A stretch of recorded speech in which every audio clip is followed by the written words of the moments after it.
Greetings, everyone. It's Deborah Neal Baker here with another serious business conversation for Salons. And we've had a little bit of a summer sabbatical, so welcome back. Good to be here with you all. And it's that time of year when we are promoting our upcoming serious business and in January in New Orleans. And we are going to have a hybrid event, so we will be in person and also virtual. And of course, many of you know that every year we have a theme, and the theme is really, as I always say, I just kind of let the universe tell us what is happening right now. And so the theme this year, and at one point I thought, wait, did I get this right? Because upturn is the theme. And when I think about upturn, I really was inspired by what was going on in our industry in regard to our industry, because I've been seeing that the beauty professional is being acknowledged and honored for the essential work that they have always done. And so I see a real upturn in our business. Now with upturn, remember, there's always the turning. So I know that this last couple weeks we may have had, it seemed like we were a little bit on an upturn and we did a turn. So, and then the tagline, we always talk about having an energy shift. Well, we are proposing that we think of it as an energy lift, always lifting us to a higher order place and space. So that will be, and I love our image, and I hope that you will all participate some way in serious business. But with that, now I would like to introduce our guest speaker today, the person I'll be having a conversation with. And I have to say that I joined Clubhouse, several months ago. And I joined Clubhouse because I wanted to really see if I could connect and find people that aligned with our intention. And serious business's intention is to expose, evoke, and evolve our thinking. So with that, I found the Burnout Professor. And so I'm very happy to have Erica Cuni, and she is a licensed psychotherapist and the Burnout Professor, and having her join us today for a conversation. Hey, Erica. Hi, thank you so much for having me here today. I'm honored to be here and share this space with all of you. It's our privilege and our purpose to have you here. And I'd like to start with your story, your personal story, and how you got to where you are today. It was a extensive one, I think is the best way for me to put it. It was a fun roller coaster, but if I had to go back and do it again, I'd say no, thank you. I'm all set with that ride. In 2014, 2015, I would have told you that I had a black cloud over my head. Anything that could go wrong with my life did go wrong. And it started with, it was a sunny day while I was driving to work, and a Mack dump truck merged into my lane. I am lucky to be here. I'm blessed to be alive. And it was the start of a journey of having to sit still. And because I was on the couch for 3 months, I was in the hospital for a week, and I was not someone to sit still. I was always somebody who was go, go, go. I came from the restaurant industry where you got time to lean, you got time to clean, right? So I never sat down.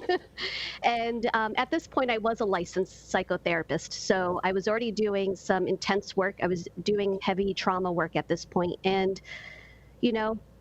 through that journey of sitting still, I started to take stock of some things, and I started to realize that I did want to walk again. So I did some intense physical therapy, and that was a whole nother notion of getting in touch with my body and getting in tune with my body in a way that I don't think I have in a long time prior to that. And then, I was able to get back on the dance floor. I'm a big dancer, and I was able to wear my heels again. So that was huge. And then following that recovery period, a long-term relationship ended. And that was pretty devastating for me as well. But at the same time, looking back at it 7 years out, I could tell you right now is the best thing to happen because it was a toxic relationship. And it's not to put blame on either party. It was more the way that we related to one another was not healthy for either of us. And so another level of me having to sit and think, what the heck happened? Where did I miss the signs? Where did it all go wrong? And after ending that relationship, I had to move back in with my parents in my mid 30s, and I had a bottle of wine that first night. I had my pit bull with me. I'm sitting on the floor doing that ugly cry going, what the heck am I missing here? I'm a licensed therapist. I help other people figure their stuff out. So where did it all go wrong? I have a master's degree. I'm supposed to know everything in this realm, right? And so slowly but surely, I started to do some more examination, and then that black cloud didn't leave me yet. I was then fired from my job a couple of months later, and I'm not someone to be fired. I was always someone that was promoted. I was always someone that was a trainer or a manager. So that was another humbling experience for me, and I went back to talk therapy, traditional talk therapy, I should say, at this point. And I had already did traditional talk therapy prior going to grad school. And so when I was in there, I remember thinking, this isn't it. This is not what I need right now. And because it wasn't helping me settle down or anything. And quite frankly, there's nothing you can tell me about my childhood at this point between the therapy that I did and then grad school. I was like, nope, this isn't it. So I dove into the head first into the woo-woo side of wellness. And I'm going to say it in quotes now because it's not that woo-woo anymore. And it's more mainstream. There's a lot of science backing it up. And, through this journey of healing, and on the other side of healing, I was then able to be promoted again. I was a clinical director. Then I became a graduate professor of human development. And so the Burnout Professor is not just a brand name. It's not a play on words. It's really, I was a professor. And when I was teaching, I was known as the self-care professor. Like if you had my classes, you knew that's all I was going to talk about besides the material that you had to learn was, what are you doing for your self-care? How are you handling your life so that you can show up every day, day in and day out, be there for your clients, be there for yourself, and then be there for your family and not lose you. And that's how we got to here. And I am the Burnout Professor. Wow. I really, I want to acknowledge you for being so open and honest about your own challenges, because a lot of us do have this idea that, if you're a therapist, then you have your shit together. and I appreciate you acknowledging that you haven't always had it all together. Yeah, so you're human. So I'm curious because when I see the word burnout, so there's stress. Stress was the word was for a long time, stress. And now I'm hearing burnout, and then I'm also hearing so much about trauma. And then when you referred to talk therapy, it seems like things are really evolving in your field. And I'm not sure that all of us outside of your field that use your field as a service quite are making all these distinctions, and it seems to be a lot of distinctions. So could you share these distinctions with stress, burnout, trauma? What's the source? I mean, what's happening in your industry and in your profession? Absolutely. And I'm giggling because this is a common question that's coming up every single time I'm asked to speak somewhere. And it's confusing for mental health therapists. So know that it's not just not just you guys that are coming to us for service. It's also confusing within our field at times. And part of the confusion is coming down to the fact of the latest research. It's still relatively new. So for those of us that have been in the field, I've been in the field now for 15 years. And so I'm considered relatively young in the field, even though it's 15 years of blood, sweat, and tears. But what's interesting is when I went to school 15 years ago, we weren't talking about this the way we're talking about it now. So there's a lot of updated information that not everybody is receiving. And so what the information that we are now knowing about is that our mind and our body are extremely connected. It is not one or the other. You need to be able to do both. And when you have stress, right? Stress is there's a stressor and then there's stress. I think we get that confused. So let's separate those two right now. So we all have stressors in our life And then we also have a stress response system within our bodies that get activated based on these stressors.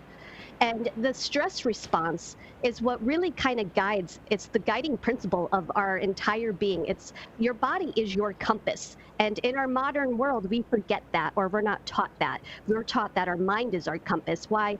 While the mind is the the center, command center, it's also just a reflection of what's going on in your body, because your body's sending signals up to your brain and your brain is sending signals down to your body. So it's always a constant feedback loop. It's never one way.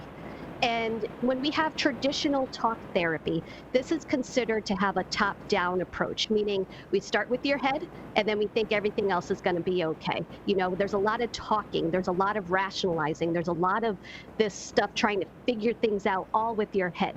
But what we know about stress right now is that when you become stressed out and your stress response is activated, this frontal lobe, where all the rational thinking is, goes offline. It is completely offline. If you think of your mind as my fist right here, this inside my thumb is your stress response called the amygdala, the stress center of the brain. And then this part right here is your frontal lobe, where all the executive functioning is and the rational thinking.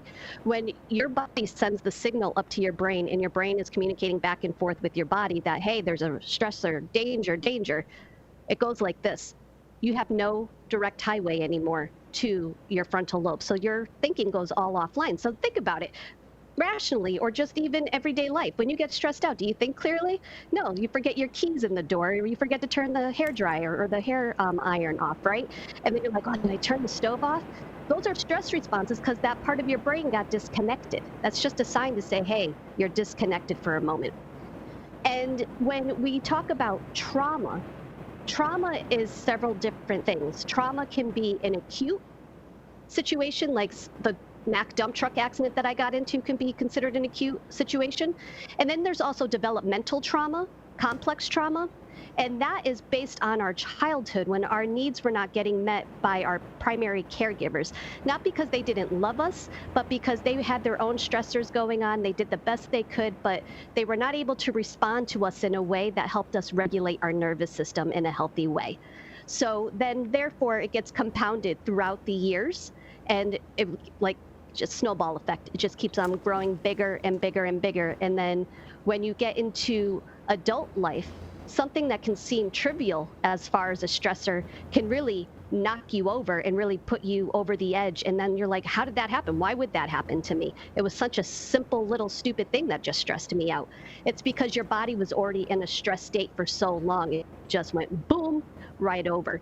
So what I think is going on currently with the burnout is it's a key phrase because we were forced to transition really quickly, and it was a sudden transition, and we lost all of our resources that we were used to using, right? And so we had to adjust.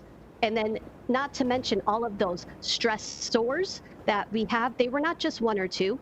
There were multiple stressors happening all at once, and they're still happening. And so I could even venture to say that we are having a period of time that's traumatic for us, because trauma, to clarify as well, is trauma's not the event that happens to you. It's the way your body gets stuck in a stress state. And so when you have something that happens, or that childhood developmental trauma that I was talking about, your body's staying in this stress state. It doesn't know how to get back to a calm state. And so that's where the problems arise. And then that's when we're here and people are saying they're burnt out. Well, I'm curious when you talk about talk therapy, because, you know, I think there's probably a number of us that have engaged in talk therapy. And I, for one, have, you know, participated in talk therapy, you know, off and on over the last 40 years, right?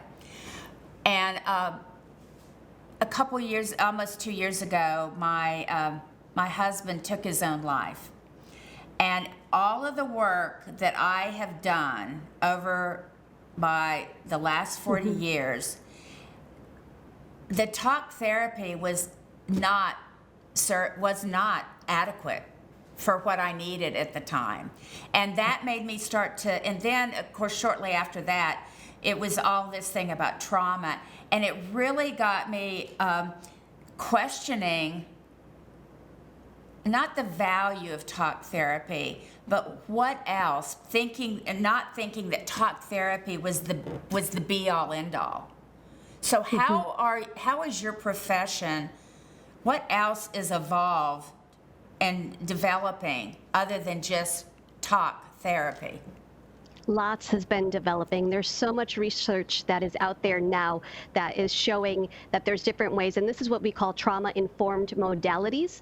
And so when you experience something as significant as what you did, and I do want to acknowledge that and take a moment to say, I'm sorry to hear about that significant loss that you experienced. And it takes courage to keep moving forward and putting that forward, that keep continuing with that forward movement, because I do understand firsthand when something like that happens, it's very easy for us to be paralyzed for a period of time and not know what to do, right? And so in our field, what we have are trauma-informed modalities, and what some of those is really showing, whether it's internal family systems, called IFS for short, there's EMDR, the eye movement desensitization and reprocessing, which is gained a lot of attraction recently because Oprah just did the show with Prince Harry, right? And so everyone knows about EMDR now. Not to mention, there's something called somatic experiencing, and that's another modality for ways to do a bottom-up approach where you work with the body first and then understand that the last thing to change is the mindset. Where, when I say traditional talk therapy, I'm not saying that when you go to a therapist, you don't talk. You still need to talk. We still need to communicate with you. When I talk about traditional talk therapy, I'm talking about laying on the couch and doing like how the Freudian way of doing things, right? And that is not what works anymore. We know that for a fact, for when it comes to somebody who has an hijacked nervous system. And so, believe it or not, I don't know, in my 15 years of doing all of this in all my various roles, anyone that's ever walked to my office, they've had a hijacked nervous system. Like, this was not, I don't know too many people that have come into my office just because they wanted to talk about what color curtains they wanted to put in their windows, right? So know that if you're looking to do some form of therapy with a licensed person that has been trained and certified, look for a trauma-informed therapist that is either IFS, EMDR, and somatic experiencing. Those are the top three. But I can also tell you right now, there's a lot of research being done around hypnosis again, because we know in the past, hypnosis was huge and very effective for trauma work. That's coming back, which is exciting. Psychedelic modalities with the VA and this MAPS. Huge movement. They just got a huge grant from the government so that they're continuing their studies with the psychedelics and working with the veterans and PTSD. We already know what's working there. So lots of things have been moving forward. It's up to us as the client and the consumer to do our research before we walk into a therapist's office. And then once we're there, you have the right to ask a bunch of questions. You have the right to say, what are you trained in? What are your latest certifications? Do you consider yourself trauma informed? If you do, why? Ask that why. Don't just let someone tell you yes, because in my years of even being a professor or being the director, I've heard people say, yeah, I'm trauma informed. And I'm like, well, what does that mean? Tell me why you think you're trauma informed. So you have the right to ask these questions. And believe it or not, you have the right to ask these over the phone before you even have to go in to pay to meet with somebody, because this should be considered a free 10-minute consultation call where you can ask these questions as the consumer. That is your right. And last but not least, I do the 3 strikes rule when looking for a therapist, saying if by the 3rd time you still don't feel comfortable, like you could talk to them, trust your gut. Don't shame yourself into staying. Don't try to think you're like losing it because you can't sit with somebody. Keep looking for somebody. I promise that you'll find someone that is a good match. Trust your nervous system. Trust your gut. Well, it's very encouraging to hear this development, because I know a number of people, including myself, that over the years, it's like talk therapy, it's like you never graduated from it. It's like, how do I get to a place where I don't necessarily need to regurgitate all of that over and over again? Exactly. Yeah, yeah. So in our industry, I want to kind of focus our conversation now on the beauty professionals, and it's been interesting because when I think about burnout, is burnout a possibility when you're not even that active? When I say that, let me clarify that. So now people may be experiencing burnout because getting back into the workplace and navigating all of these, day-to-day changes, that could probably create burnout. But some people, I think, even when there wasn't a lot of activity, when we were all kind of paralyzed during the initial pandemic shutdown, that people were, I don't know if it was burnout, if that's what I would describe, and I'm not sure that many of us are describing what we're feeling now in our industry as burnout. So could you address that? So before I go to address that, I do want to say one last thing about the modalities. What we do know now is that you do not need to tell your story over and over again in order to heal. In fact, best practices is not to do that. The purpose of therapy is to be able to get you into a space to truly self-reflect and not analyze. It's to learn how to navigate moving forward with the current circumstances and dealing with what comes as is while gaining that ability to self-observe and self-reflect. So I just want to put that out there and debunk that myth that you got to talk it out all the way. Now, to answer your question, so burnout, I think, has two components to it. And it is the physiological state, where it's adrenal fatigue, and adrenal fatigue is when you have your body constantly shooting cortisol and adrenaline into the system. And then there's also the psychological, the mind piece. This is different than your brain, because the mind is the psychological piece, right? Where we are able to add stories, recreate the narratives, right? And when we have the narratives that we feel overwhelmed, that we feel helpless, that we feel hopeless, that we feel trapped, that creates the firing of all the adrenaline and the cortisol, and that, right? So our thoughts dictate our bodies, and our bodies dictate our minds. So once it's that feedback loop again, right? And to be conscious of, yes, you can be getting burnt out by not doing anything, because what's your mind doing? What is your mind saying? What is your talk? What is your self-talk? You can talk yourself into something, and you can talk yourself out of something. That's the power of our mind. So when you're in a stress state, I want you to know this.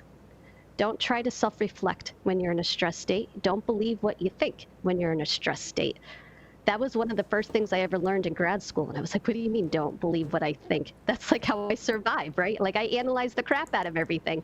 And that's actually not true. We cannot believe what we think when we're stressed, because our brain is looking for ways to protect us, not connect us, looking for ways for us to survive versus how to truly get into a calm space and think clearly.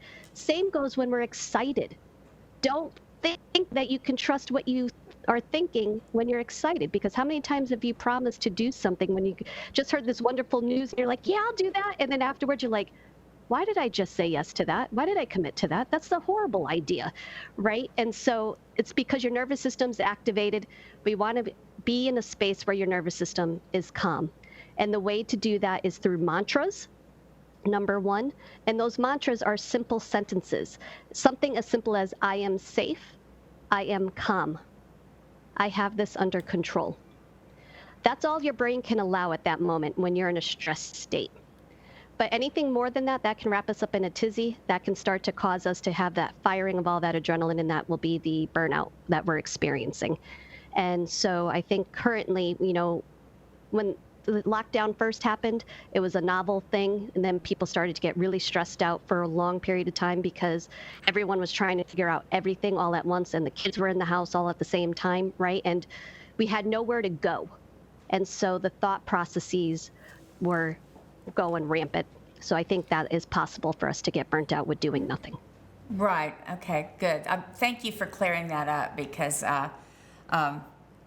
So, when you talk about the loop, the body and the mind, I remember hearing years ago that you can trust your body, but that your mind will screw you every chance it gets.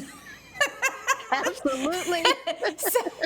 So what are some of the physical signs that we should pay attention to?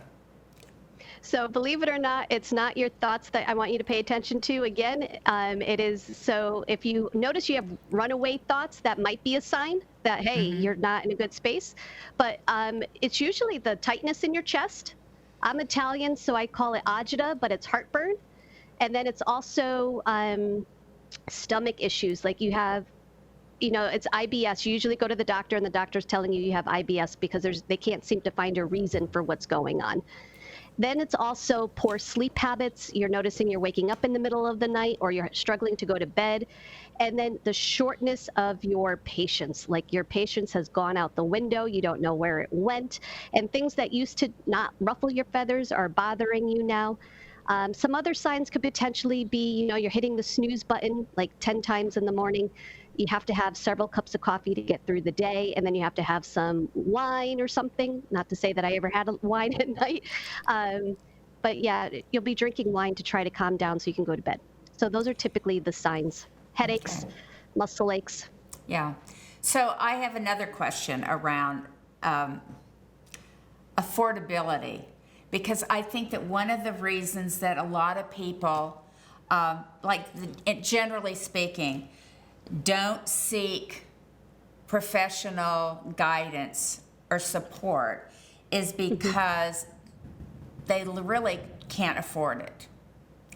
So what would you advise the general people out there that they could do for themselves prior to or in addition to looking for professional help? Believe it or not, this is my mission. This is why I'm doing what I'm doing, because I do know there's practical, zero-cost ways for us to help regulate our nervous systems without having to be in a therapist office and having to spend all this money. And the first thing I always talk about is the breath. And I don't mean breath work. I don't mean meditation. I simply your breath. And so I know for us therapists, when we're doing back to back to back to back clients, right? You're like, I don't even have time to go to the bathroom. You want me to breathe? Are you kidding me? And so when I'm working with nurses, doctors, or even therapists and counselors, the first thing I say is, focus on your breath, and you can do this in any time, anywhere. You can be doing this while you have the client with you. It does not mean that you are not being present. In fact, it's making you even more present.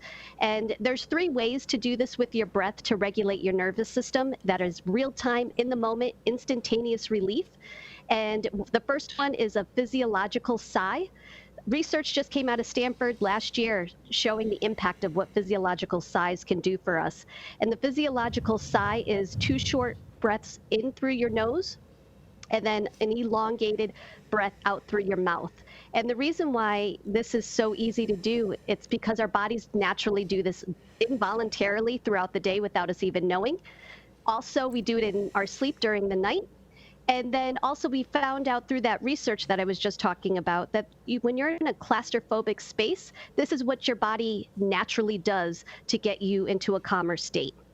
So it's 2 breaths in through your nose, then the exhale. And another way to think about how this would look is think of a 4-year-old who just had a meltdown and you're like, we need to get calm. We need to get your body back into a calm space. What do? They go, right? Like they do that. So think of that. That is one way. The second way would be a short breath in through your nose and an elongated breath out. Once again, focus on the elongated breath. Sorry, let me try that again. The second part is the elongated breath out. Make sure you focus on that part of it because that actually trips up your nervous system so that your body gets calm. If you have a longer inhale, that hypes you up. Longer exhale calms you down. And then last but not least, there's something called box breathing. And that is where you simply breathe in for 3 counts through your nose, hold for 3 counts, exhale out through your mouth for 3 counts, hold for 3 counts. And that helps you stay status quo, help you stay in a calm state. And that was created by Mark Devine of the Navy SEALs. So our Navy SEALs are using these techniques as well. Yeah, these are great, Erica. I can remember a time when breathing, when you said, "Oh, we need to do breathing work," I'm like, "Oh my God!"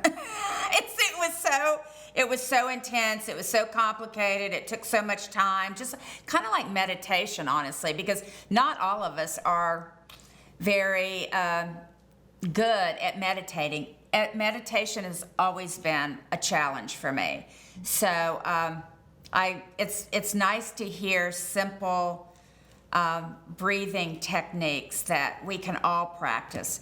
So, people are always asking me, how to get started and whether, about personal development. How do you get started in, what do you read? And of course now, there's so little, I don't know that people really read books from cover to cover anymore.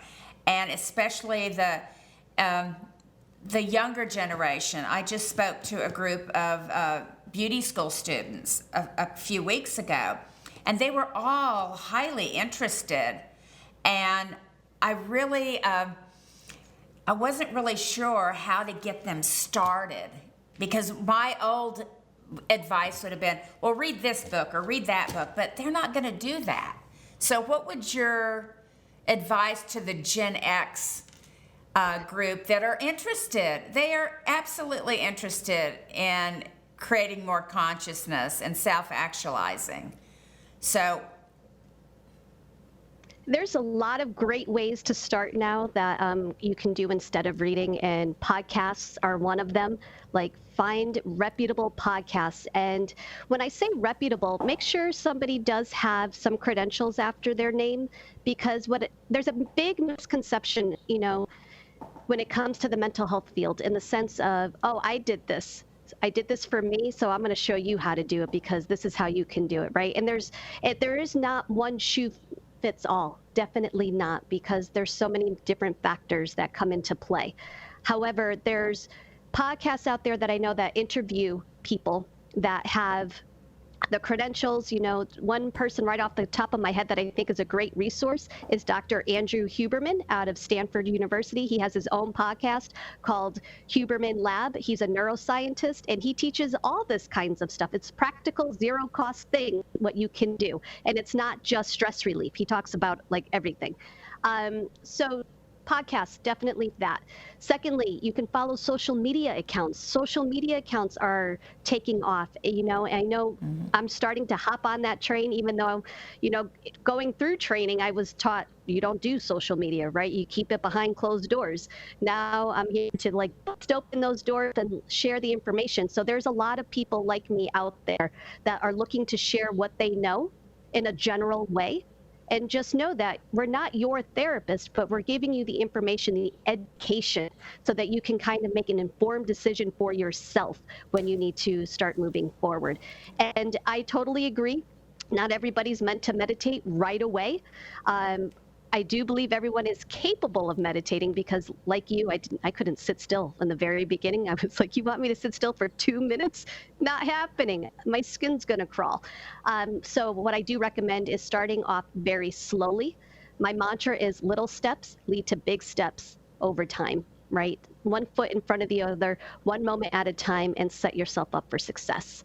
So don't think you're going to sit down and do a work exercise for 30 minutes the first time you try. It won't happen. It just won't happen, and you'll set yourself up for failure. So it sounds to me like there are a lot of us can just commit to some real, genuine self-care, and we may never need to talk to a therapist. Sorry, Erica. I don't want to ruin your business model, but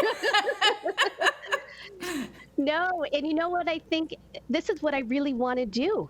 right? This is what my message is to make it mental health more accessible, more effective, right? And we don't need to be sitting to talk with everybody because I think we lost sight of simple self-regulation techniques that we can use. And I think modern society, just the way we were fast moving for so long, I think a lot of us were burnt out even before the pandemic. And what the pandemic did was just highlight just how many of us were burnt out and had poor stress management skills. Because, 4 years ago when I started this journey and I was doing talks, I used to start off my talk with, where are we learning how to handle stress in a healthy way? And we weren't taught in our profession before, at least us therapists were not taught on how to handle stress in a healthy way before getting into that field, right? It was, nope, you're going to learn. You got burnt out while you were in grad school. And I know for a fact hairdressers don't learn how to hold space in a way that protects themselves so that they don't get depleted, and it's something I think a lot of us need to learn. And I'm glad to see the shift is happening where there's a bunch of us out there that are saying, yeah, let's all just provide the information. And I don't want people to come see me, and I don't want you in my office for years. I consider it a success if I can get you out in 10 months. It's possible. Great. Well, thank you, Erica. I love your information. I love your energy. I also would like to encourage our audience to follow you, the Burnout Professor, and share with their staff because, many of the people that are listening may be salon owners and they have these staffs of people that they're leading and caring for. So before we close, what coaching or advice would you have to the salon owner and salon leader in caring for their team that is caring for everyone? The best thing you can do as a leader is to embody what you want your staff to do. And so that means if you are there with them, set up an area in the salon, if it's possible, where they're able to walk away, have 2 minutes of just time where it's a area where it's non-stimulating, it's actually calming, because that will help lower the stress response and get that person back into a regulated state. And then they'll be able to go back out and be there present for the next person. And yet that's also self-care for them. I also know that if you could have some types of pamphlets up on the wall on different ways of breathing, like I just talked about, which you can find on my social media. There's a pamphlet there for you to download for free, and you can hang it up right in the office where people can see what to do, because we need reminders. When we're stressed out, we forget things, right? And if it's there and it's visual, you'll be reminded. And if you can also hold space for your salon personnel, I'm going to call them, and be able to hear them out, and know that if they're acting differently than how they would have acted before, or they're becoming more short-tempered, or they're becoming disruptive in a way where you don't feel like they're doing the work that they used to do, know that's a sign that they're in a stress state. And then that's when you can check in. Just a simple check-in goes a long way. It's not, hey, are you stressed out? I ask you to refrain from saying that, but come and just say, is there anything I can do to help? How is everything going? And if they rattle everything off, then say, what can I do to help? That goes a long way. Great.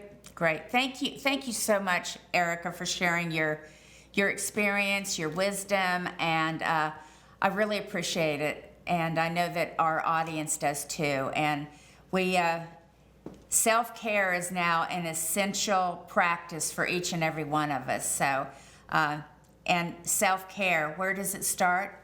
With self-care. So anyway, thank you so much. And everyone follow Erica Cuni on the Burnout Professor. And thank you. I appreciate it. No, thank you once again. Thank you. Glad to have you. Bye.